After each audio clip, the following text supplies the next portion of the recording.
नमस्कार प्यारे बच्चों, कैसे हैं आप सब। मैं अविनाश विश्वकर्मा आपका स्वागत करता हूं आपके प्रारंभ नीट हिंदी 2025 के बैच में। और ये बैच आपको डॉक्टर बनाने वाला बैच है या फिर आपकी नर्सिंग को कराने वाला बैच है। तो दो ही चीज़ होती है नीट से, या तो आप डॉक्टर्स बनेंगे, नीट से आप डॉक्टर के असिस्टेंट यानी जिनको हम नर्स बोलते हैं वो भी आप बन सकते हैं। अब नर्स सुनकर एकदम से जो लड़के लोग होते हैं बड़े कंफ्यूज हो जाते हैं, सर नर्स तो लड़कियां होती हैं, ऐसा कुछ नहीं है। नर्सिंग लड़के लड़कियां दोनों करते हैं, बीएससी नर्सिंग जैसे एम्स वगैरह से करते हैं, इसी तरीके से ही। अब कहेंगे ये नर्स वाला क्या रोल होता है, तो नर्स वाला वो रोल होता है जैसे ही कोई पेशेंट आता है तो उनको कौन अटेंड करता है, नर्स। उसके बाद कौन, डॉक्टर्स। या फिर डॉक्टर टाइम से मिल गया तो डॉक्टर ही देख लेते हैं। तो इसी तरीके से ही जो नीट होती है, जैसे कि आज नीट में 18 जुलाई को हियरिंग हुई थी, उसमें 18 जुलाई को 22 जुलाई की डेट दे दी गई है, तो 22 जुलाई को पता चलेगा कि नीट 2024 का क्या होना है, दोबारा पेपर होना है या नहीं होना है। लेकिन हम कर रहे हैं 2025 की तैयारी। तो नीट हिंदी माध्यम जो हमारा सबसे कम कंटेंट पर रहता है सब जगह पर, हमने उसी को ही प्रबल कर दिया है नीट हिंदी जबरदस्त तरीके से। चलिए जी, तो स्टार्ट कर लेते हैं। ठीक, कल वाली वीडियो आ जाएगी। कल यूट्यूब की तरफ से ही दिक्कत रही है ना, जो उस टाइम पर 6 बजे वाले टाइम पर कुछ बच्चे भी कम रहे इसी वजह से, क्योंकि यूट्यूब में ग्लिच चल रहा है, यूट्यूब अपने आप को अपडेट कर रहा है ना, तो सब जगह ही गड़बड़ रही होगी। ठीक है, अच्छा। तो यहाँ पर भैया चैप्टर 1 चल रहा है विलियन। अब देखो ये पार्ट 2 वाला कौन सा है, ये सांद्रता में मोलरता का आगे पार्ट 2, यानी कि हम इसमें आगे भी काम करेंगे मोलरता के आगे से। ठीक है, लेकिन मैं इसको चेंज करवा दूंगा, इसको मैं पार्ट 4 करवा दूंगा, क्योंकि पार्ट 3 के बाद पार्ट 4 चलेगा मोलरता। और इसके आगे हम क्या काम करेंगे, उसको हम करेंगे नॉर्मलता। तो आज हम मोलरता और नॉर्मलता दोनों की विशेष बारे में बात करने वाले हैं। आइए पूरी जानकारी इसकी लेते हैं और कौन कौन से किस तरीके के हम यहाँ पर पॉइंट्स पढ़ने वाले हैं। तो सभी शेर बच्चों को जय हिंद। और देखिए, नीट कोई बहुत बड़ी बात नहीं है, 720 नंबर इस बार बड़ी बात हो गई थी, क्योंकि इस बार गलत तरीके से नीट लिया गया, लेकिन कभी भी ऐसा नहीं हुआ। ठीक, इतना लेट कहाँ है, 6 बजे से स्टार्ट हो चुका हूं, आप लेट हुए हो। ठीक है रोहन चौधरी, सर इतना लेट क्यों हुए हैं, 6 बजकर 4 मिनट हो रही हैं, 6 बजे से ही क्लास है, मैंने 6 बजकर 1 मिनट पे शुरू कर दी है। लेट की तो कोई संभावना ही नहीं है ना। आपने लेट स्टार्ट करी हो क्लास वो अलग बात है। ठीक, चलिए, हाँ ओके जी, तो स्टार्ट कर लेते हैं प्यारे बच्चों। देखिए, डॉक्टर बनाने वाला क्वेश्चन जो डेमो 3 में मैंने आपको दिया था वो यूट्यूब पर हुआ था, वो सारी क्लास शिफ्ट हो गई है ऐप पर। अब सारी क्लास ऐप पर ही चलेगी। तो ऐप पर मैं एक बात बता दे रहा हूं प्यारे बच्चों, आप में से एक दूसरे के कोई कमेंट नहीं देख पाएगा, क्योंकि ये बिल्कुल सिक्योर चीज है, सिर्फ आपको यहाँ पढ़ाई करना है, आपको कोई और डिस्टर्ब नहीं कर पाएगा। ठीक है, चलिए। और जिस बच्चे का ऐप नहीं चल रहा है वो बच्चा पासवर्ड रिसेट कर दे, इनफैक्ट यानी कि नया पासवर्ड डाल ले, इससे आपका बैच ओपन हो जाएगा। अगर तब भी दिक्कत आ रही है ऐप में तो 8820607825 पर कॉल कर लीजिएगा। ठीक, मॉक टेस्ट कहाँ कैसे मिलेगा उसकी वीडियो मैं बनाऊंगा, उसके लिए परेशान मत होना। 25 जुलाई से आपका मिनी मॉक टेस्ट शुरू हो जाएगा, मैं उसकी वीडियो बनाकर बाकायदा बताऊंगा कैसे कैसे आपको मॉक टेस्ट हैंडल करना है। थोड़े टॉपिक्स आगे चलने दो तो मिनी मॉक टेस्ट देने में आपको आसान होगा। चलिए, तो 2 मोलर NaOH हमें दे रखा है, क्या दे रखा है, 2 मोलर NaOH हमें दे रखा है, उसके 10 ml दे रखे हैं। उसको 100 ml में तनु करने के लिए विलयन की मोलरता क्या होगी, यानी कि तनु करने पर विलयन की मोलरता क्या होगी। यहां पर देखेंगे M1V1 बराबर M2V2, ये मोलरता समीकरण हमने लगाई है। ठीक है, मोलरता समीकरण लगाई है। अब यहां पर देखेंगे M1 कितना है 2, V1 कितना है 10, बराबर M2 कितना है, M2 भैया नहीं पता, M2 और आयतन कितना है 100, आयतन कितना हो गया 100। तो M2 जरा देखेंगे, इसको काटेंगे तो कितनी बार जाएगा, 10 बार जाएगा। और M2 बराबर क्या हो जाएगा, 2/10 हो जाएगा। तो 2/10 कितना हो जाएगा, 0.2 हो जाएगा। तो 0.2 मोलर इसका सही आंसर हो गया। तो 0.2 मोलर पर हमने टिक कर दिया। ओके, तो इसका ऑप्शन कौन सा हो गया, ए ऑप्शन इसका बिल्कुल सही है। कुछ बच्चे इसमें, एक बच्चा सी ऑप्शन दे रहे हैं, क्यों, ऐसा क्यों है, सी ऑप्शन क्यों। जब भी आप आंसर को लगाते हो तो ध्यान से उसको टैली कर लो, बहुत ध्यान से। कॉन्सेप्ट सही है, चलें जी आगे, बढ़ जाएं जी आगे। ओके, अब जरा देखते हैं, आगे बढ़ते हैं, हमने कौन कौन से यहां पर निपटाए हैं और किस किस को हमें आगे चलाना है। तो जरा यहां पर ध्यान से हम देखने वाले हैं। देखिए, पहले वाली डेमो 1, डेमो 2, डेमो 3 में आपने ये खत्म कर लिया, ये खत्म कर लिया, ये खत्म कर लिया, मोल प्रभाज गया, मोललता गया। मोलरता का एक छोटा सा कॉन्सेप्ट अभी रह गया है, इसको मैं बताऊंगा। और आज हम फिर नॉर्मलता करेंगे, यानी मोलरता का पार्ट 2 और नॉर्मलता का स्टार्टिंग। ठीक है, चलो जी। ओके, नोट्स अपलोड हो जाएगा। कल की क्लास में मैं बता रहा था यूट्यूब में ग्लिच आ गया था, पूरे यूट्यूब में। उस यूट्यूब में थोड़ी सी डिस्टरबेंस की वजह से, जो मेरे टाइम पर ही चल रही थी क्लास, उस क्लास में थोड़ी सी डाउनलोड होने की प्रॉब्लम है। वो कुछ टाइम में सुधर जाएगा, उसके लिए परेशान मत होना। ठीक है, ओके। चलिए तो आगे बढ़ते हैं। अब हम मोलरता के हिसाब से काम कर लेंगे, और देखो जो पॉइंट बचा है उस पॉइंट को हम कवर करेंगे। देखिए, मैंने आपको कहा था कि एक तो मोलरता समीकरण कौन सी होती है, M1V1 बराबर M2V2, ये बात बताई थी मैंने। मोलरता समीकरण, मोलरता समीकरण क्या बताई थी मैंने, M1V1 बराबर M2V2, ये बताई थी। किस किस बच्चे को याद है ये? नेहा मौर्य नीट क्लियर हो जाएगा कि नहीं? तो फिर हम कोई आईआईटी का थोड़ी ना पढ़ा रहे हैं प्यारे बच्चे, हम कोई अलग से बैच थोड़ी ना पढ़ा रहे हैं। नीट के लिए तो क्लियर करने के लिए तो पढ़ा रहे हैं। जब नीट का बैच है तो नीट ही क्लियर करना है ना। और जब आप दम लगा कर पढ़ोगे तो ऐसे कौन सी चीज है जो आपको रोक दे? ठीक है, हाँ, अगर पेपर दोबारा होता है तो हम उसकी एक पूरी सीरीज शुरू कर देंगे अलग से यूट्यूब पर। ठीक है, चलिए। एक तो मोलरता समीकरण ये है, ये कब है? जब सांद्र से तनु और तनु से सांद्र कुछ ऐसे बनाया जाता है, सांद्र विलयन से तनु विलयन, इस तरीके से। लेकिन एक मैंने आपको कौन सा बताया था, मैंने एक बताया था मोलरता समीकरण का ही एक हिस्सा है, M1V1 बटे M2V2, M2V2 बराबर A बटे B। इनको स्टाइक्योमेट्रिक गुणांक या अभिक्रिया में मोलों की संख्या कहते हैं। इनको क्या कहते हैं? अभिक्रिया में मोलों की संख्या, अभिक्रिया में मोलों की संख्या, मोलों की संख्या। अब जरा इनको जरा ध्यान से देखना, मजा आने वाला है। इसको कहां पे लगाते हैं बता सकते हो? इस वाले फॉर्मूले को हम किस जगह पर लगाएंगे? इस वाले फॉर्मूले को हम कब लगाते हैं? बिल्कुल कर सकते हो, 12 के साथ नीट की प्रिपरेशन कर सकते हो, बस दम लगाना पड़ता है। मैंने ऐसे ऐसे बच्चों को नीट क्वालिफाई होते हुए देखा है जो 12 क्लास में ना के बराबर पढ़े हैं, ऐसे ऐसे बच्चों को। और जो आपके जनरल, ओबीसी, एससी, एसटी, इन सब की अलग अलग कट ऑफ बनती है। तो मेरी एक वीडियो आने वाली है कि इंडिया में कौन सा डॉक्टर बनना आसान होता है और कितने टाइप के डॉक्टर्स होते हैं, वो जरूर देख लेना, आपको बहुत अच्छा होगा। ठीक, चलिए। अब यहां पर देखते हैं M1V1 बटे M2V2 बराबर 1/B। जब दोनों अलग अलग दिए जाएं, यानी कि M1V1 में कोई दूसरा यौगिक हो और M2V2 में जब दूसरा यौगिक हो, इसका मतलब है ये कब लगाया जाता है? तब लगाया जाता है जब अलग अलग यौगिक एक दूसरे से क्रिया करते हो, जब भिन्न यौगिक होते हैं, भिन्न भिन्न यौगिक लिए जाते हैं। यौगिक का मतलब यौगिक का विलयन लिया जाता है, जब अलग अलग विलयन की बात कही जा रही हो, लिए जाएं। अब ये कहां काम करेंगे? आइए मैं करवाता हूं काम। मैंने एक समीकरण ली है, वो समीकरण बहुत ज्यादा फेमस है। कहां फेमस है? 12 क्लास के प्रैक्टिकल में, जब प्रैक्टिकल हुआ था ना 12वीं क्लास में, एक तो वहां पर 11वीं क्लास के प्रैक्टिकल में, और ऐसे जगह के प्रैक्टिकल में जहां पर मोलरता जैसा शब्द आ जाए। आइए जानते हैं कौन सा वाला। एक है, देखना ध्यान से, ये है भैया जी एक बर्तन। इस बर्तन में, इस बीकर में एक विलयन भर रखा है, एक इस बीस में विलयन भर रखा है जिसको कहते हैं मोहर, मोहर विलयन, मोहर सॉल्यूशन, मोहर विलयन बोलते हैं। ठीक, ये भर रखा है हमने, और इसमें एक विलयन मिला रहे हैं अलग से, ये वाला एक ब्यूरेट की मदद से। इसमें जो विलयन भरा हुआ है इसको हम KMnO4 का विलयन बोल रहे हैं, पोटेशियम परमैंगनेट का विलयन, KMnO4 का क्या बोल रहे हैं? विलयन। ये दो विलयन हमारे पास हैं, एक ये वाला, एक ये वाला।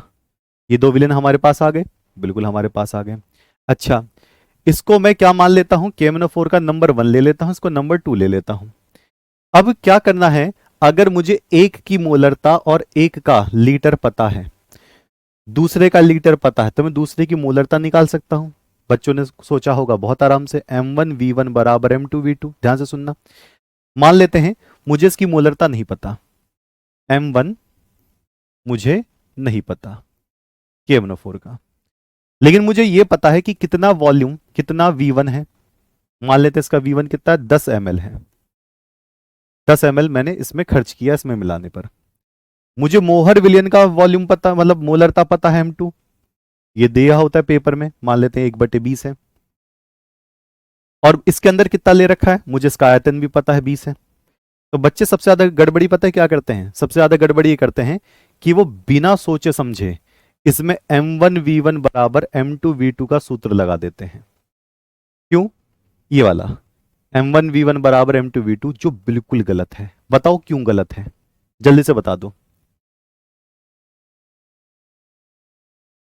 मोहर का सूत्र क्या होता है, लो बता दे रहा हूं। मोहर का ये होता है पूरा सूत्र, FeSO4 dot NH4 whole twice SO4 dot 6H2O। ये होता है पूरे मोहर विलयन में मोहर लवण का सूत्र। ठीक, अच्छा अब मुझे बताओ, ये दे रखा है, ये दे रखा है, अगर आप M1V1 बराबर M2V2 रखोगे तो ये बिल्कुल गलत काम हो जाएगा। जैसे कि मैंने अभी फॉर्मूला बताया, इस पे नहीं लगाना। क्यों? ये एक जैसे यौगिक के लिए है, एक जैसे यौगिक के लिए, एक जैसे विलयन के लिए दो अलग अलग फॉर्मूले पे काम नहीं करता। दो अलग अलग अगर आपने यौगिक ले लिए तो ये काम नहीं करेगा, ये वाला काम करेगा। अब ये वाला काम करेगा तो बच्चे पूछते हैं सर ये मुझे बता दो, अगर ये दोनों अलग अलग हैं तो इनकी समीकरण क्या होगी। तो मैं इनकी समीकरण लिख कर दे रहा हूं, आप जरा ध्यान से देखना। मैंने इनकी समीकरण लिखी, MnO4 minus plus 5Fe2 plus 8H plus आगे Mn2 प्लस 5Fe3 प्लस और प्लस 4H2O। ये समीकरण आपको मिली, इसके लिए समीकरण बनानी पड़ती है। अच्छा अब जरा ध्यान सुनना, ये समीकरण आपको दे रखी है, एक विलयन ये दे रखा है, एक विलयन ये दे रखा है। इसका M1 नहीं पता, V1 पता है, इसकी मोलरता M2 पता है, V2 पता है। कैसे निकालते हैं, आइए सूत्र लगाते हैं। तो मैं सूत्र लगाऊंगा M1V1 बटे M2V2 बराबर A बटे B, A बटे B। यहां पर A और B क्या होंगे, ये ध्यान से सुनना। देखो M1 नहीं पता, V1 10 बटे M2 1/20 गुणा V2 20, ये दिया होगा, ये दे रखा है। ये वाला सूत्र इसलिए लगाया क्योंकि KMnO4 का सूत्र अलग है और मोहर का सूत्र अलग है, दोनों विलेन अलग अलग हैं। बराबर, अब देखो M1V1 में कौन है, KMnO4, तो MnO4 के आगे कितना नंबर है, 1। MnO4 के आगे कितना नंबर है, 1। तो 1, देखो ये M1V1 KMnO4 के लिए है, तो MnO4 के आगे कितना नंबर है, 1, तो यहां पर रखोगे 1 बटे मोहर लवण लोहे वाला Fe आयरन वाला, तो यहां पर देखो आयरन, आयरन के आगे कितना नंबर है, 5, तो यहां रखोगे 5। यानी कि समीकरण के आगे जो नंबर होता है उन नंबर को ही इन्हीं के सामने सामने लिखा जाता है। आप देखोगे KMnO4 के सामने एक नंबर था तो हमने 1 रख दिया। लोहे Fe2 प्लस, ये मोहर को इंडिकेट करता है, मोहर को बताता है, मोहर के आगे 5 है, तो देखो 2 वाले में मोहर था इसलिए मैंने यहां 5 रख दिया। तो जो विलयन ले रखे हैं उसी के सामने अभिक्रिया के नंबर लिखने पड़ते हैं, उसी के सामने अभिक्रिया के क्या नंबर लिखने पड़ते हैं। ठीक, ओके, हाँ क्योंकि अलग अलग है। अब इसको हम सॉल्व करेंगे तो 20 से 20 कट जाएगा, तो M1 बराबर कितना आ जाएगा, M1 बराबर आ जाएगा 1/50। M1 बराबर आ जाएगा 1/50। चाहो तो आप इसको दशमलव में दिखा दो, चाहो ये ऐसे ही लिख सकते हो, 1/50। ये इसकी क्या हो जाएगी, मोलरता। किसकी मोलरता आ गई, इसकी आ गई, KMnO4 की मोलरता 1/50 हो जाएगी। ठीक, ओके। ये मोल हमें लेने पड़ेंगे, क्यों? क्योंकि ये वाली जो कहानी है ये किसके होती है? इक्वेशन के आधार पर होती है, समीकरण के आधार पर होती है। ठीक है, चलो। तो ये बात सही है। हाँ, ये समीकरण आपको दी होगी, अगर नहीं दी होगी तो उसमें हिंट दिया होगा आपको। ठीक, चलिए, कहानी कॉन्सेप्ट क्लियर है। यहां पर 1/50 हो गया। सर के कहाँ गया? के कहां पर है? हाँ, जब भी कभी आप माइनस प्लस वाली कोई अभिक्रिया लगाते हो उसमें सोडियम और पोटेशियम ऐसे तत्व नहीं लिए जाते हैं। अच्छा, कॉन्सेप्ट क्लियर है यहां पर। मैं आपसे एक और पूछता हूं, जल्दी से बताना। एक और पूछता हूं, जल्दी से बताना। अगर मैं कास्टिक सोडा और HCl को लेता हूं, कास्टिक सोडा और HCl को लेता हूं, तब क्या होगा? आइए समझते हैं, बताना। मैंने एक लिया है भैया ये ऐसे, और यहां लिया है HCl। देख लो, यहां पर लिया है HCl का विलयन, यहां समझिए, HCl का विलयन, और इसके अंदर मैंने लिया है NaOH का विलयन, NaOH का विलयन। ठीक, इसका M1 हमें नहीं पता, इसका V1 कितना है? 10 ml, इसका M2 0.1 है, इसका V2 कितना है? 20 ml। तो बता सकते हो M1 कितना होगा? अगर आपको इसकी समीकरण याद है तो बता दो जल्दी से।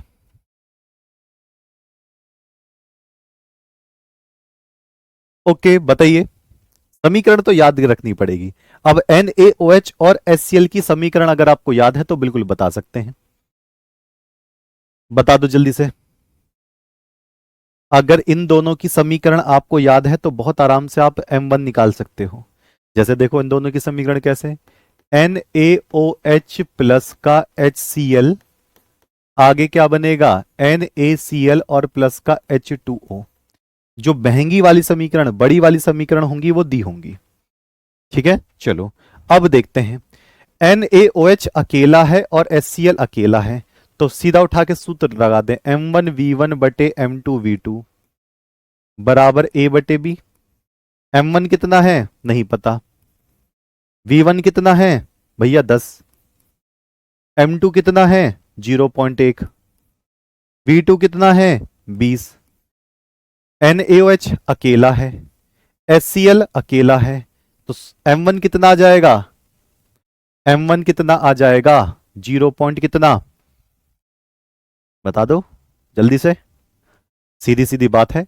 M1 ये रहा, V1 ये रहा, M2 ये रहा, V2 ये रहा, NaOH आगे अकेला है, अकेला है, HCl ये भी अकेला है, तो 1/1 हो जाएगा। इसको काटोगे तो कितनी बार जाएगा? ये काटोगे तो 0 से 0 2, तो M1 कितना आ जाएगा? M1 0.2 आ जाएगा। M1 कितना? 0.2 आ जाएगा। ठीक, M1 0.2 यानी कि 1/5, 1/5। तो इस तरीके से आपको काम करना पड़ता है। ठीक, हम इसको प्रैक्टिस में लेंगे। और एक बात ध्यान रखेंगे कि जब दो अलग अलग दिए होते हैं तो आपको समीकरण के आधार पर उनका नंबर भी लिखना पड़ेगा उन्हीं के ही सामने। ठीक है, चलिए, 0 पॉइंट कितना? 2, 0.2। अब मैं एक काम करता हूं, एक क्वेश्चन लेता हूं बढ़िया सा, और आप इसको आंसर करें। लो जी, आप ही के ऊपर मैं रखूंगा इसको। लो, मैंने एक लिया है भैया ब्यूरेट ऐसे। लो, मैं क्वेश्चन दे रहा हूं, परेशान होने की जरूरत नहीं है। ये दूसरा दे दिया है ऐसे, ऐसे। इसमें ले रखा है मैंने, बड़े आराम से बताना, कोई ज्यादा जल्दबाजी नहीं है, बहुत धीरे धीरे चलेंगे। यहां पर मैंने ले रखा है HCl का विलयन, आप आंसर बताना क्या होगा। HCl का विलयन ले रखा है, इसका M2 मैंने दे रखा है, और V2 मैंने दे रखा है। इसका मैंने दिखा है 1/30 मोलर, और इसका आयतन दे रखा है कितना? 50 ml, 50 ml। यहां पर कास्टिक सोडा मैंने ले रखा है NaOH विलियन, NaOH विलियन। इसमें M1 कितना है नहीं पता हमें कितना होगा, और इसका जो V1 है ये हमने यहां ले रखा है कितना, 20 ml। ये हो गया। अब पहली बात आपके दिमाग में दो चीज आएगी कि इसकी समीकरण कहां है। तो एसओ की समीकरण नहीं दी जाती, जो बहुत आसान होता है। जैसे NaOH और HCl की समीकरण क्यों देगा, नीट क्लियर करवा रहा है, 10वीं थोड़ी ना क्लियर करवा रहा है। तो HCl और NaOH का आपको क्या समीकरण लिखना पड़ेगा, फिर उसके समीकरण के मोल लिखने पड़ेंगे। ये A/B कैसे पता चलेगा, इस समीकरण से पता चलेगा। अभी बताता हूं मैं। ये देखो, NaOH को हमने 1 ले रखा है और HCl को हमने 2 ले रखा है। अब अगर आप इसकी समीकरण देखोगे तो NaOH अकेला HCl अकेले से क्रिया करेगा और NaCl बनाएगा, उसके साथ H2O बनाएगा। यही तो होता है। यह समीकरण आपने 10वीं 11वीं क्लास में पढ़ी है। अच्छा, अब आप खुद देखो, ये इसके आगे कितने नंबर है, 1 है। इसके आगे कितने नंबर है, 1 है। तो ये हो गया A, ये वाला, ये जो नंबर है A, और ये वाला क्या नंबर है, B। देख लो, A B। इसके मोल 1 और इसके मोल कितने हो जाएंगे, B। अब क्या होगा, M1 V1 बटे M2 V2 बराबर A/B। A और B क्या है, अभिक्रिया में भाग लेने वाले मोलों की संख्या, जो संतुलन करने के बाद नंबर आते हैं। ठीक, समीकरण नहीं आता है, आता है, ऐसी कौन सी बड़ी बात है, समीकरण आता है, लेकिन उनका आता है जो समीकरण डायरेक्ट बच्चों को याद नहीं होती है।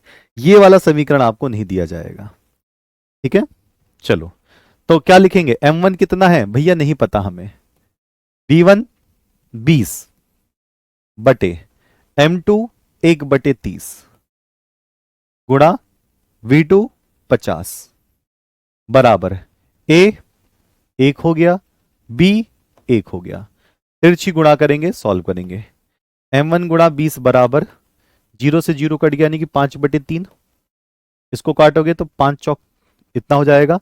तो M1 बराबर हो जाएगा 1/12M। 1/12M किसी का आ रहा है, विशाल सैनी, बिल्कुल सही आंसर है। अब 1/12 को आप दशमलव में जरूर बना सकते हो, अगर ऑप्शन में दे रखा है तो। दशमलव अगर ऑप्शन में दे रखा है तो इसको भाग लगाकर आप जरूर देखेंगे। कहानी क्लियर हो गई, बिल्कुल ओके, बहुत सही। ठीक, चलिए अब आते हैं किस पर, नॉर्मलता पर। यानी कि नॉर्मलता से जुड़ा हुआ क्वेश्चन क्या मोलरता से संबंध बनाएगा। आइए देखते हैं मोलरता और नॉर्मलता में क्या संबंध होगा। क्या डायरेक्ट क्वेश्चन पूछ सकता है, बिल्कुल पूछ सकता है, लेकिन जब तक बेसिक आपको नहीं पता चलेगा तब तक कहानी गड़बड़ करेगी। आइए देखते हैं नॉर्मलता और मोलरता में अंतर कितना है और इससे जुड़े हुए सवाल कैसे हो सकते हैं। तो देखो, नॉर्मलता होती क्या है, सबसे पहले ध्यान देना है कि नॉर्मलता को बड़े एन से दिखाते हैं। ठीक है, नॉर्मलता एक प्रकार की क्या होती है, सांद्रता होती है, जिससे हमें जैसे मोलरता निकालते हैं, मोललता निकालते हैं, ऐसे ही नॉर्मलता होती है। लेकिन एक बात देखेंगे, स्टेट बोर्ड में नॉर्मलता काट रखी है, सीबीएसई में नॉर्मलता काट रखी है, लेकिन नॉर्मलता से जुड़े हुए नीट में क्वेश्चन कुछ बेसिक से आ जाते हैं, तो ये छोड़कर आना ही नहीं है। अब चलो देखते हैं, नॉर्मलता की अगर मैं बात करूं तो पूरा का पूरा सेम मोलरता जैसा है। अगर मोलरता का फॉर्मूला पता है तो नॉर्मलता पता है, लेकिन एक चीज बदल जाएगी, सिर्फ एक चीज। बता सकते हो प्यारे बच्चे, किसी ने अगर पढ़ा हो तो कौन सी वो चीज बदल जाएगी। सही बात है, 0.08 के आसपास, बिल्कुल ठीक। वो कौन सी चीज बदल जाएगी, वो है अणु भार से तुल्यांकी भार की तरफ आना। मोलरता में अणु भार होता है और नॉर्मलता में तुल्यांकी भार होता है। आइए पहले मैं नॉर्मलता का सूत्र यहां लिखूंगा, मोलरता का सूत्र यहां लिखूंगा, दोनों को मैं कंपेयर करके देखूंगा कि क्या इसमें अंतर है। तो इसमें अगर मैं नॉर्मलता की बात करूं तो यहां पर होगा किसी विलय पदार्थ का ग्राम तुल्यांक मोल की संख्या पदार्थ के ग्राम तुल्यांक मोलों की संख्या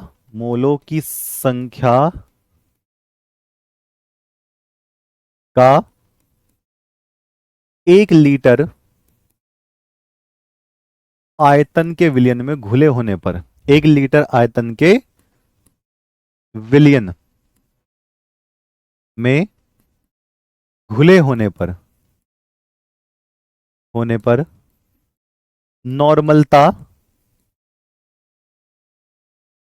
निकाली जाती है या नॉर्मलता द्वारा व्यक्त की जाती है, नॉर्मलता द्वारा सांद्रता व्यक्त की जाती है। ठीक। अब बच्चे यहां पर कंफ्यूज होते हैं कि ये तुल्यांक भार ये सब क्या है, आइए जानते हैं। तो एक बात देखना, मैं नॉर्मलता का सूत्र लिख रहा हूं, इक्वावेलेंट बोलते हैं इसको, बिल्कुल सही कह रहे हैं। अच्छा, जिस जिस बच्चे को तुल्यांकी भार निकालना नहीं आता, बहुत बच्चों ने पहली बार सुना भी होगा, एक अणु भार होता है, एक तुल्यांकी भार होता है। आइए देखते हैं। ठीक, हाँ, अणु भार से तुल्यांकी भार में कैसे चेंज करेंगे। तो अगर मैं नॉर्मलता का सूत्र लिखूं, जैसा कि आपको डायरेक्ट लिखना भी चाहिए, नॉर्मलता का अगर मैं सूत्र लिखूं, कैपिटल एन बराबर ये होगा डब्ल्यू ए, कितना ग्राम घोला, गुणा 1000 बटे ई ए गुणा वी एम एल में ये। लेकिन अगर मैं मोलरता का सूत्र देखूं, जरा ध्यान से, अगर मैं मोलरता का सूत्र देखूं, कैपिटल एम बराबर डब्ल्यू ए गुणा 1000 बटे एम ए गुणा वी एम एल में, दोनों में बस अंतर बता दो, कहां पर अंतर है। इसको ध्यान से देखो, इसको ध्यान से देखो, अंतर बता दो। हाँ, अणु भार निकालना आता है तो समझो निकालना आ गया। इसको कहते हैं अणु भार, मोलरता में इसको क्या कहते हैं, अणु भार कहते हैं। जो भी फॉर्मूला दिया होगा उससे हम इसको निकालते हैं। लेकिन जो नॉर्मलता में ई ए आपको दिखाई दे रहा है, ये अणु भार नहीं है, इसको कहते हैं तुल्यांकी भार। ठीक, हाँ, कोई दिक्कत नहीं, बीएससी में हो तो काहे नीट की तैयारी नहीं कर सकते हो। यहाँ तो बच्चे एमएससी में नीट की तैयारी करते हैं, 4-4 साल गुजर जाते हैं मुखर्जी नगर में बैठे हुए, तब नीट की तैयारी शुरू करते हैं सीरियस। कुछ बच्चे क्या करते हैं, ऑफलाइन नीट की कोचिंग लेने चले जाते हैं, खूब मजे काटते हैं, दिल्ली मुखर्जी नगर, खूब मुखर्जी नगर, कोटा, सब जगह खूब 1.5 लाख 1-1 लाख रुपए, 10,000 रुपए महीना खर्च करते हैं। 3 साल के बाद उन्हें होश आता है कि अब प्रेशर बढ़ गया है, अब नीट की तैयारी बढ़िया से शुरू करते हैं, फिर पढ़ना शुरू करते हैं। यहां बच्चे बहुत साल लगा देते हैं, लेकिन आपको तो अभी से ही दम लगाना है ना। ठीक, इच्छा है आपकी, ए लगाओ 1 लगाओ, ये तो आपका बस सिर्फ दिखाने के लिए है। ई ए को क्या कहते हैं, तुल्यांकी भार कहते हैं, तुल्यांकी भार। यानी कि अगर आपने तुल्यांकी भार निकालना सीख लिया तो नॉर्मलता निकालना कुछ भी नहीं है, क्योंकि मोलरता तो आप निकाल कर आ ही रहे हैं। आइए तुल्यांकी भार पहले मैं निकालना सिखाता हूं, फिर मैं इसके ऊपर क्वेश्चन कराता हूं कि कैसे क्वेश्चन हम करेंगे, क्या संबंध बनेंगे। लो जी, तो पहले मैं तुल्यांकी भार का निर्धारण करवाऊंगा कि तुल्यांकी भार निकालते कैसे हैं। बहुत आसान सी ट्रिक दूंगा, सारे के सारे तुल्यांकी भार निकल जाएंगे। ई ए बता दिया प्यारे बच्चे मैंने क्या होता है, तुल्यांकी भार यानी कि ई ए कैसे निकालें, ई ए। ठीक, आप इक्वावेलेंट बोलते हैं इसको, ई को। चलो, पहली बात ध्यान रखना, जिसका तुल्यांकी भार निकालना है उसका अणु भार सामने लिखना पड़ेगा। पहली शर्त मंजूर है, पहली शर्त मंजूर है, जिसका तुल्यांकी भार निकालना है, इक्वावेलेंट मास निकालना है, उसका अणु भार आपको सामने लिखना पड़ेगा, बटे वो कितने प्लस बना सकता है, इतना। जिसका तुल्यांकी भार निकालना है उसका अणु भार सामने लिख दो, उस अणु भार के बटे वो कितना प्लस बना सकता है। जैसे NaCl की बात करें तो Na 1 प्लस बनाता है, Cl 1 माइनस बनाता है, तो कितना प्लस बनाता है, 1 प्लस बनाता है, तो बटे 1। H2SO4 की बात करें तो H2SO4 का अणु भार सामने लिख दोगे, H2SO4 कितना प्लस बनाता है, H प्लस 2 बार प्लस बनाता है, यानी कि 2। तो कितना प्लस बनाता है ये हमें देखना पड़ता है, लेकिन इसके फॉर्मूले को 3 अलग अलग वैरायटी में तोड़ दिया गया। आदित्य क्या पूछ रहे हैं, ऑफलाइन कोचिंग होती नहीं प्यारे बच्चे, ऑफलाइन कोचिंग आरडब्ल्यू की नहीं है, ये ऑनलाइन ही है। ठीक, हाँ कर लो शिल्पी बेटा, नोट एक शॉर्ट नोट अपने पास रखा करो, अपनी राइटिंग के खुद के। जो नोट्स आपको पीडीएफ फॉर्म में मिलेंगे वो तो मिलेंगे ही मिलेंगे, उसके लिए टेंशन मत लो, उसका प्रिंट भी करवा सकते हो। लेकिन अपने शॉर्ट नोट्स बना के रखो, अपनी कॉपी रखो, फिजिक्स के अलग, केमिस्ट्री के अलग और बायोलॉजी के अलग है, क्योंकि ये डॉक्टर बनने के लिए पेपर हो रहा है, कोई हल्का फुल्का चीज नहीं है। अगर एक बार लेवल बन गए, एक बार सफेद कोट पहन लिया, यहाँ पर आला लगा लिया, ग्लव्स पहन लिए, फील आता है डॉक्टर बनने का। तो चलो ध्यान रखना, अगर तुल्यांकी भार निकालना है तो आपको क्या काम करना पड़ेगा? तुल्यांकी भार बराबर, यानी कि ई ए बराबर, ई ए कौन सा? ये वाला, अणु भार, अणु भार बटे प्लस की संख्या, धनावेश की संख्या, प्लस की संख्या, ये ऐसे याद रखना, ठीक है? क्योंकि लिखने के लिए कुछ नहीं आता, इसमें टिक लगाने के लिए आता है। धनावेश की संख्या प्लस की संख्या। अब मैं देखता हूं कि कैसे हम इसको निकालेंगे। बहुत आसान सा तरीका है। ईए को कैसे निकालेंगे? मैंने ले लिया उदाहरण में, एग्जाम्पल में एक ले लिया HCl। क्या ले लिया? HCl का क्या निकालना है? तुल्यांकी भार निकालना है। तो HCl का तुल्यांकी भार जब मैं से निकालने लगा तो पहले HCl का अणु भार लगाना पड़ेगा हमें। तुल्यांकी भार EA बराबर, अणु भार कितना होता है इसका HCl का? HCl का होता है 36.5।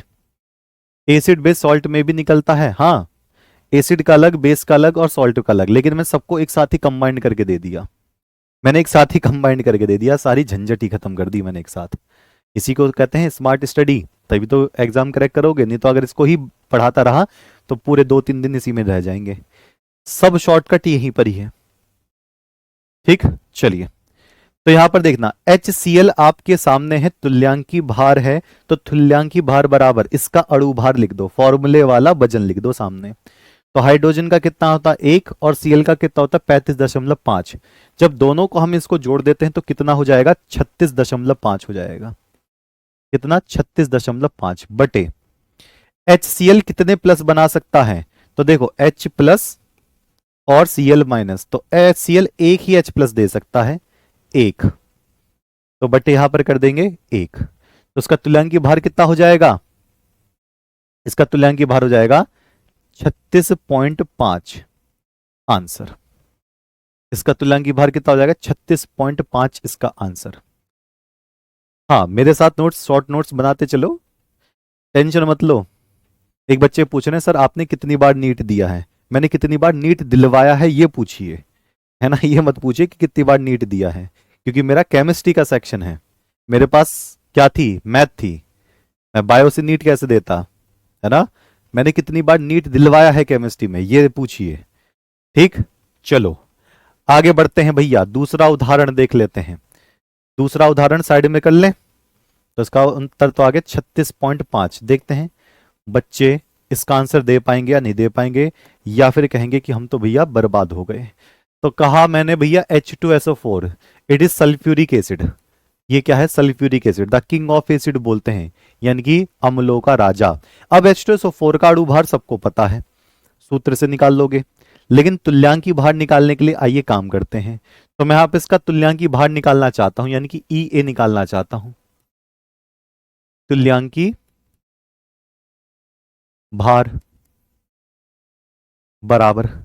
अच्छा, जब तुल्यांकी भार इसका निकालूंगा तो अणु भार ऊपर रखना है और कितने प्लस ये नीचे बना सकता है वो रखना है। हाँ, फिर से समझा रहा हूं, H2SO4 का अणु भार ऊपर रख दें तो इसका अणु भार कितना होगा? 2 + 32 + 16 चौका 64, तो कितना हो जाएगा? 98। इसका अणु भार कितना? 98 हो जाएगा। किसी ने निकाला 98। नीट का एग्जाम 17 साल के बाद कभी भी दे सकते हो, कितनी बार भी दे सकते हो, 2 बार दो, 3 बार दो, 4 बार दो, 5 बार दो, 6 बार दो, साल में एक बार होता है। लेकिन अब क्या हो रहा है, अब नीट का एग्जाम अगर ऑनलाइन हो जाएगा IIT की जैसा, मतलब IIT के तर्ज पर, उसको 2 साल, मतलब 2 बार भी बोल सकते हैं एक साल के अंदर। तो अभी तो एक साल में एक बार ही होता है नीट का। 17 साल के बाद आप 18 हो, 19, 20, कितने साल के हो आप दे सकते हो नीट का एग्जाम, लेकिन बायोलॉजी होना चाहिए जरूर। ऐसा नहीं कि फिजिक्स केमिस्ट्री मैथ है तो आप रिसीव नहीं कर पाओगे, बायोलॉजी होना चाहिए, ठीक है, क्योंकि मैथ वाला बच्चा उतनी बायोलॉजी जानता भी नहीं है, वो देकर करेगा भी क्या। ओके, तो 98 होता है। अब देखना ये कितनी बार प्लस बना सकता है, 2 बार प्लस बना सकता है, क्योंकि इसके पास 2 बार हाइड्रोजन टूटने के लिए है। ये 2 बार प्लस बना सकता है। ये देखो 2H प्लस अलग और SO4 2 माइनस अलग, तो 2 बार प्लस बना रहा है। 2 बार प्लस तो बटे 2 कर दो, तो 98/2 कितना हो जाएगा, 49 हो जाएगा। तो इसका तुल्यांकी भार क्या हो गया, 49। किसी बच्चे ने कर दिया 49। अणु भार निकालना बता दीजिए, बड़ा आसान सा है। यूट्यूब पर अणु भार डालकर RW लिख दो, सर्च करोगे, मैं ही आऊंगा 10 मिनट में अणु भार निकाल के चला जाऊंगा। ठीक, चलिए जी, तो कितना हो जाएगा, 49 हो जाएगा। कहानी क्लियर है। चलिए और हम इसको एग्जाम्पल में लेते हैं, एक्सपेरिमेंट करते हैं। हमारे पास अगला एग्जाम्पल है कौन सा, Na2CO3 सोडियम कार्बोनेट का। सोडियम कार्बोनेट का तुल्यांकी भार हम निकाल कर देखते हैं, फिर हम NaOH का निकाल कर देखेंगे क्या बवाल मचना वाला है। तो तुल्यांकी भार यानी कि ए की अगर मैं बात करूंगा, तो सबसे पहले मुझे बताइए कि Na2CO3 का अणु भार कितना होगा। Na2CO3 का अणु भार कितना होगा, जल्दी से बता दीजिए मुझे। Na2CO3 फटाफट, सोडियम कार्बोनेट, धावन सोडा बोलते हैं इसको, यानी कि वॉशिंग सोडा। ठीक,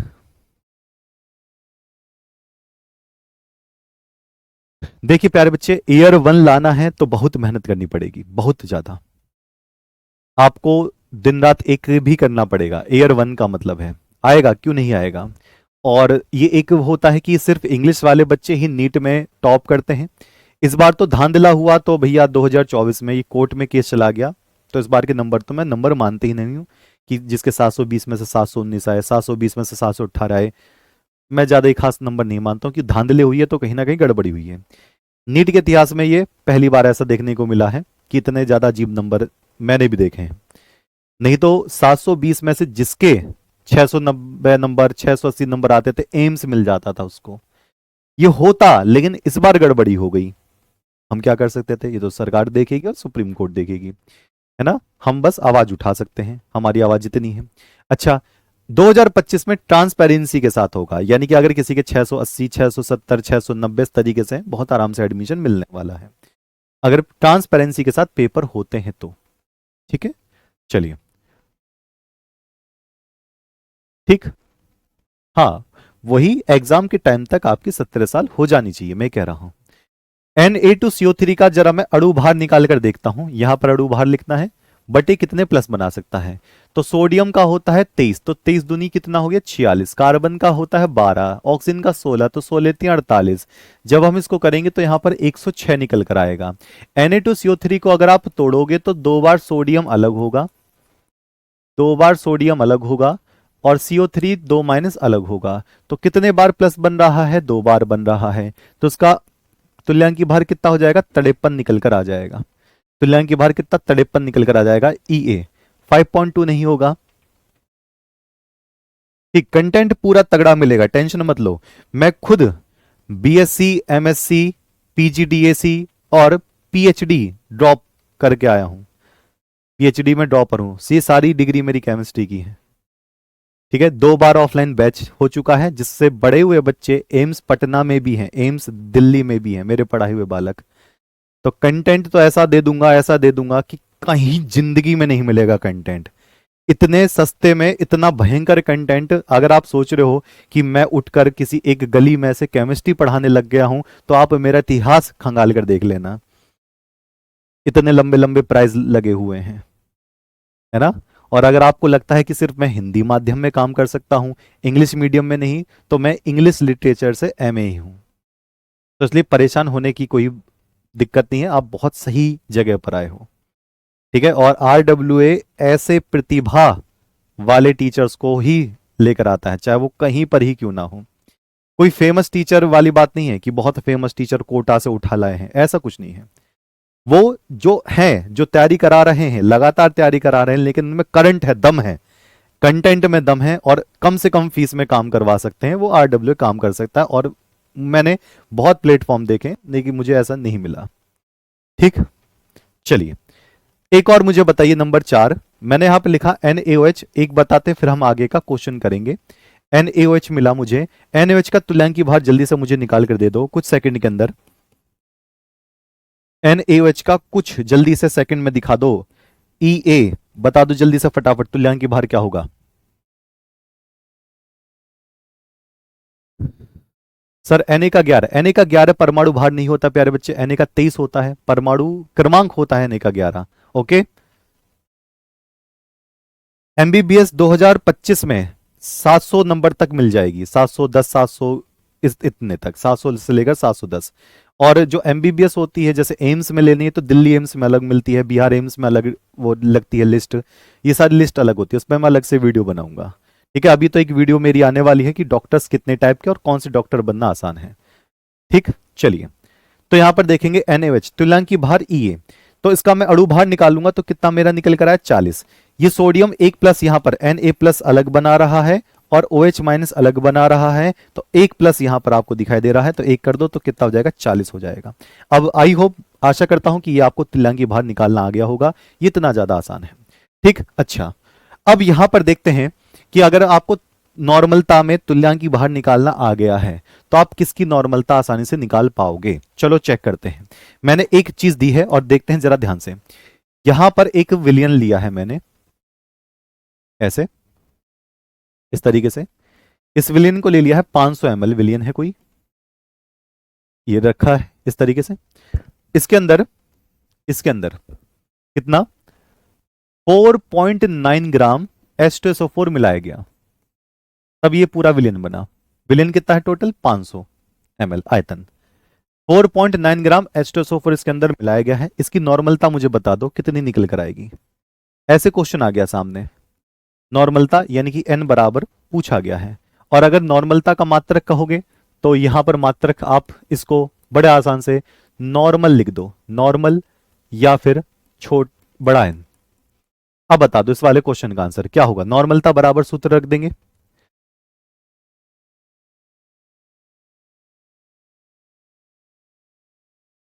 हाँ, 46 + 12 + 48 कितना हो गया, ओके 106 तो हो गया, सही तो है सर। मात्रक, ये रहा मात्रक, नॉर्मल या फिर बड़ा एन।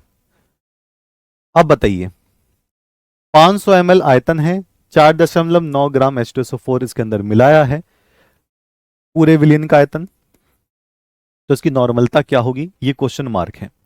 आइए पहले देखते हैं क्या क्या हमें दे रखा है। तो देखो, WA शुरुआत में कितना ग्राम दे रखा है, 4.9 ग्राम, ये दे रखा है।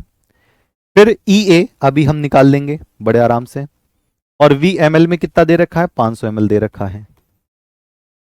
ठीक, अब इसका EA निकाल कर बता दो, तो ये देखो H2SO4 दे रखा है, इसका EA क्या होगा, इसका अणु भार 98, और कितने प्लस में टूट सकता है, 2 प्लस में टूट सकता है, तो कितना हो जाएगा 49। तो मैं कितना रख दूंगा, 49 रख दूंगा। अभी H2SO4 का निकाला था ना 49, बिल्कुल सही बात है। अब इसको उठाकर नॉर्मलता के सूत्र में यहां लगा देते हैं।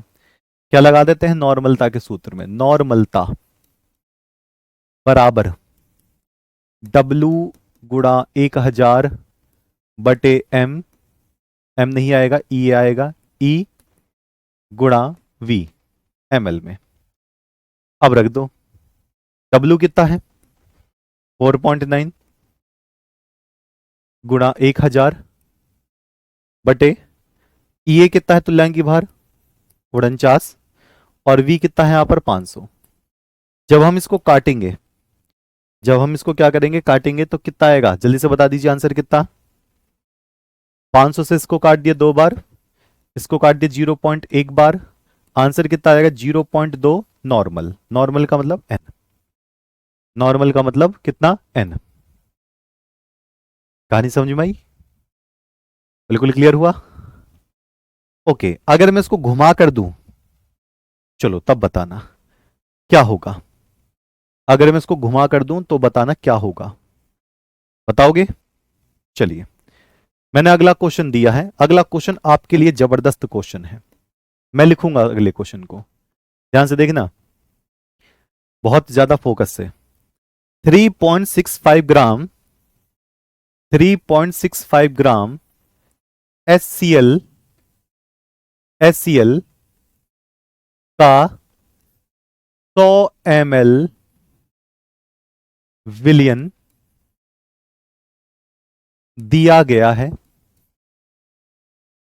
दिया गया है। इस विलियन के लिए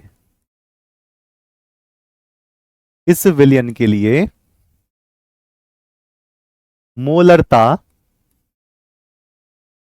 व नॉर्मलता में क्या संबंध है? क्या संबंध है? A B C D. मोलरता बराबर नॉर्मलता हो जाएगा, मोलरता बराबर 2 गुणा नॉर्मलता हो जाएगा, 2 गुणा मोलरता बराबर नॉर्मलता हो जाएगा, या मोलरता बराबर 3.65 नॉर्मलता हो जाएगा। ये गुणा में है सारा। ये कौन से वाले में? गुणा में है। ये जो आप देख रहे हो ना, 2 गुणा नॉर्मलता, यहां नॉर्मलता, यहां किसमें 2 गुणा मोलरता, और यहां पर 3.65 गुणा नॉर्मलता। अब आप मुझे बताना इन चारों में से किस पे मैं टिक मार दूं। बच्चे कहेंगे सर ये मोलरता नॉर्मलता हमें अलग अलग निकालनी पड़ेगी, फिर मैं ट्रिक लेवल बताऊंगा और आप उससे अच्छे से समझ पाओगे। फिर मैं ट्रिक लेवल बताऊंगा और आप अच्छे से समझ पाओगे। देखते हैं क्या होगा। समझ में नहीं आया? अभी तो एक क्वेश्चन ही लिखा है, मैंने कौन सा इसमें समझाया है। पहले मोलरता अलग निकालो, फिर नॉर्मलता अलग निकालो, उसके बाद हम देखेंगे कि इसका रिजल्ट क्या आया, फिर मैं आपको ट्रिक के लेवल से बताऊंगा कि क्या होने वाला है। ठीक है, चलो चेक करें। देखो 3.65 ग्राम HCl है, 100 ml विलियन में दिया गया। अगर आप एक बात ध्यान से देखो, इसकी जो मोलरता निकल कर आएगी वो नॉर्मलता के बराबर होगी। क्यों? ऐसा क्यों है? क्योंकि इसका जो अणु भार है वो उसके तुल्यांकी भार के बराबर है।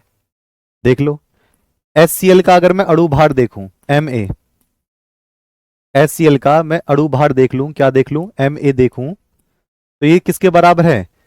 36.5, यही तो होगा। लेकिन जब मैं HCl का तुल्यांकी भार देख रहा हूं, HCl का तुल्यांकी भार यानी कि EA, वो क्या होगा? 36.5 बटे H प्लस यानी कि 1, यानी कि 1, तो ये तभी तो 36.5 होगा।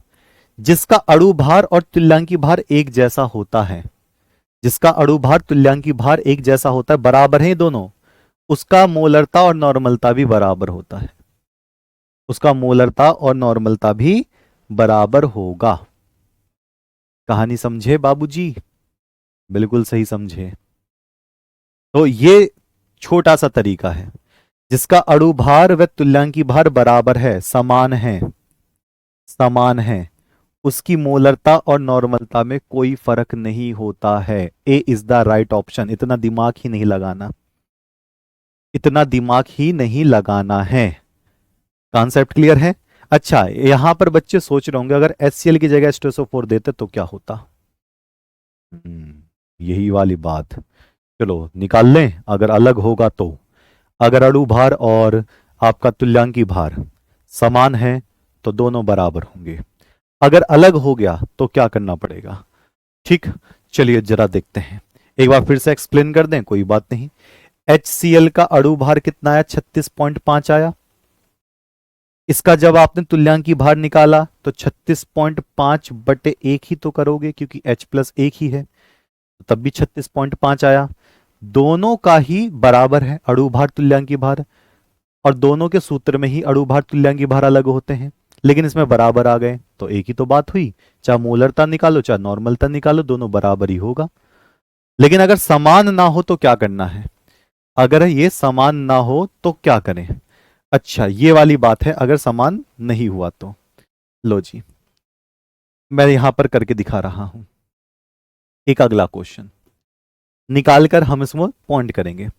मान लीजिए यहां पर आया 9.8 ग्राम, या कुछ और ले लेता हूं, यहां पर ले लिया मैंने आपका कितना, 98 ले लेता हूं। 98 ग्राम H2SO4 का 500 ml विलियन है, 500 ml विलियन है, विलियन है। तो मोलरता, तो मोलरता व नॉर्मलता में संबंध क्या होगा? क्या संबंध है? क्या संबंध होगा? Question mark. मैं ऑप्शन दे रहा हूं, दिमाग लगाकर बताना। m बराबर 2 गुणा नॉर्मलता, या फिर 2 गुणा m बराबर नॉर्मलता। अगर मोलरता में 2 की गुणा कर दोगे तो नॉर्मलता निकल कर आएगा। या फिर मोलरता बराबर 3 गुणा n हो जाएगा, या 3 गुणा मोलरता बराबर n हो जाएगा। इन चारों में से कोई एक संबंध बैठेगा जरूर। आइए कवर करते हैं। निकाल लो, क्या दिक्कत है? हर एक जरूरी थोड़ी ना है, ट्रिक हम खुद ही तो बनाते हैं। देखो कितनी तेजी से काम करेंगे, देखो। पहले मैं मोलरता बराबर निकालूंगा, तो मोलरता बराबर कितना ग्राम दे रखा है ऊपर? 98 गुणा 1000। H2SO4 का अणुभार कितना? 98 गुणा आयतन कितना? 500। जब मैं इसको निकालूंगा तो कितना निकल कर आएगा? 2 निकल कर आएगा। ये तो होगा, 2 निकल कर आएगा। अगर मैं इसकी नॉर्मलता निकालूंगा तो बड़ा आसान है। ग्राम कितना दे रखा है? 98, ऊपर रख देंगे, गुणा 1000। H2SO4 का तुल्यांकी भार यहां रखना पड़ेगा नॉर्मलता में। तो H2SO4 का तुल्यांकी भार कितना होता है? 49 गुणा कितना? 500। जब मैं इसको काटूंगा तो कितनी बार जाएगा? 49 दूनी 98, ये कट गया तो कितनी बार आ गया? 4 आ गया। अब आप देखो, अगर मैं मोलरता में 2 की गुणा कर रहा हूं तब जाकर ये नॉर्मलता के बराबर आ रहा है। अब खुद देखो, अगर नॉर्मलता में इसमें इसमें अगर मोलरता में 2 की गुणा करूंगा तब जाकर ये नॉर्मलता के बराबर में आ रहा है। इसका मतलब अगर नॉर्मलता निकालनी है तो मोलरता में 2 की गुणा करनी पड़ेगी। इसका मतलब इसके लिए क्या बनेगा? इसके लिए बनेगा नॉर्मलता बराबर 2 गुणा क्या? मोलरता। तो 2 गुणा मोलरता करोगे तभी जाकर नॉर्मलता बनेगी। बात समझ रहे हो? तो जिसका तुल्यांकी भार कम होता है उसमें ये वाला कॉन्सेप्ट लगता है। तो बी इज द राइट। इतनी तेजी से काम कर लो। ऑप्शन गलत है, कहां से गलत हो गया ऑप्शन? है ऑप्शन कहां से गलत हो गया? मोलरता में 2 की गुणा करोगे तभी तो नॉर्मलता बनेगी। सही तो दिए हैं? हैं? बस गलत कहने की आदत पड़ जाती है, ऐसे नहीं कहते हैं। पहले इसको देखिए। हाँ, तुल्यांकी भार से भी हो जाएगा। अगर ये पूरा ऐसे नहीं करना है तो देखो ऐसे, ऐसे देखो। सब कुछ एक जैसा होता है, बस अणु भार और तुल्यांकी भार अलग होते हैं। तो देखो, मोलरता बराबर आप ऐसे कर दो, 1 बटे अणु भार ये, और नॉर्मलता बराबर 1 बटे तुल्यांकी भार ये। अच्छा, 1 बटे अणु भार 98 और 1 बटे 49, इस तरीके से। तो आप खुद देखो, अगर मैं इसमें 2 की गुणा करूंगा, अगर मैं इसमें 2 की गुणा करूंगा तो 1 बटे 49 के बराबर होगा। तो इसका मतलब नॉर्मलता निकालने के लिए मोलरता में 2 की गुणा करेंगे। अगर H2SO4 जैसी कोई कहानी आती है तो उसमें क्या करना पड़ेगा? 2 की गुणा करने पर। इसमें अगर मैं 2 की गुणा करूंगा तो 1 बटे 49 होगा जो नॉर्मलता के बराबर होगा। तो मोलरता में जब हम 2 की गुणा कर देंगे तो नॉर्मलता हो जाएगा किसके लिए? H2SO4 जैसे यौगिक के लिए। डायरेक्ट डायरेक्ट आ रहा है। ठीक, तो इसका ऑप्शन कौन सा हो जाएगा? बी ऑप्शन सही हो जाएगा। ठीक है, बिल्कुल क्लियर। हाँ, तो ये ट्रिक ही है। ट्रिक का मतलब H2SO4 जैसी कोई कहानी आती है जिसमें 2 प्लस बनते हैं, उसमें मोलरता में 2 की गुणा करनी पड़ेगी। लो मैं यहां पर लिख देता हूं इस ट्रिक को। तो H2SO4 में कितने 2 प्लस बन रहे हैं। जब भी ये 2 प्लस बनेंगे तो आप ट्रिक याद रखना, 2 गुणा मोलरता बराबर नॉर्मलता, यानी कि 2 गुणा मोलरता बराबर n। ये याद रखना, जितने प्लस बनते हैं उतने से मल्टीप्लाई मोलरता में करनी पड़ती है जितनी नॉर्मलता निकालनी होगी। फिर से, जितने प्लस बनते हैं उतने की गुणा मोलरता में करनी पड़ती है जितनी नॉर्मलता निकालनी पड़ेगी।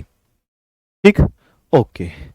चलिए, आपके पास ये वाला क्वेश्चन, 0.1 मोलर 0.1 मोलर HCl विलयन की नॉर्मलता क्या होगी, ये करेंगे हम चेक कल।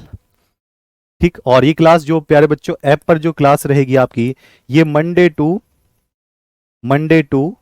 Friday, Monday to Friday Saturday में हम अलग से स्पेशल क्लास लेकर आएंगे। ठीक है, इस सैटरडे तो स्पेशल क्लास नहीं हो पाएगी, मैं नहीं रहूंगा अवेलेबल, लेकिन हर सैटरडे आपकी स्पेशल क्लास रहेगी आपके रिवीजन के लिए, आपके क्वेश्चंस के लिए, आपके नीट के लिए।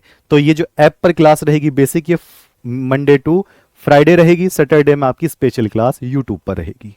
ठीक है, चलिए, तो ये एग्जाम्पल, ये जो आपको दे रखा है डॉक्टर बनाने वाला क्वेश्चन, ये आपको करके बिल्कुल देना है। क्लियर? ओके, चलिए, शाबाश, बहुत बेहतर तरीके से आपने पढ़ाई करी है। आज इसको बैठकर रिवीजन जरूर कर लेंगे। 7 बजे की क्लास आपकी किसके लिए? बायोलॉजी, नीट के लिए। तो बायोलॉजी पे तो बहुत दम लगाना है, क्यों? क्योंकि उसमें 50% आता है बॉटनी और जूलॉजी। कितने? पूरे 360 मार्क बायोलॉजी से। ठीक, मिलते हैं तब तक के लिए, नमस्कार।